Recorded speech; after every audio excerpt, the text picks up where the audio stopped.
Hujan lebat yang mengguyur kota Palembang membuat beberapa kawasan terendam banjir. Hal tersebut tidak mengurangi kreativitas para mahasiswi di kota Palembang ini untuk tetap berkarya. Salah satunya Dwi Ayu Wulandari yang membuat alarm pendeteksi banjir. Ide untuk membuat alarm pendeteksi banjir ini lantaran tempat tinggalnya kerap kebanjiran ketika hujan lebat.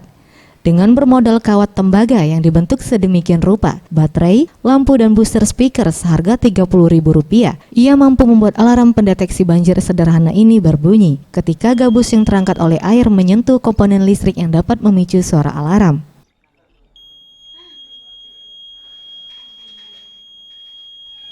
Karena kemarin itu kosan itu sempat banjir, jadi kami itu tidak mengetahui sebab banjir itu ini. Jadi untuk mengetahui banjir atau tidaknya itu yang membuat alarm ini supaya mengetahui adanya banjir. Amilda, Kepala Prodi Fisika UIN Raden Patah Palembang sangat mendukung kreativitas para anak didiknya. Dengan harapan, karya-karya yang diciptakan dapat menginspirasi para mahasiswa lain untuk menciptakan karya yang brilian sehingga dapat dipasarkan.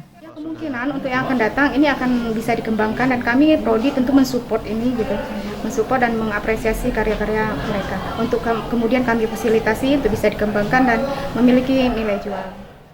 Selain alarm banjir, para mahasiswa juga menciptakan produk wirausaha berbasis fisika, antara lain lampu hias, proyektor tanpa menggunakan listrik, dan sejumlah produk bernilai ekonomis yang ramah lingkungan. Tim Liputan, Sriwijaya TV.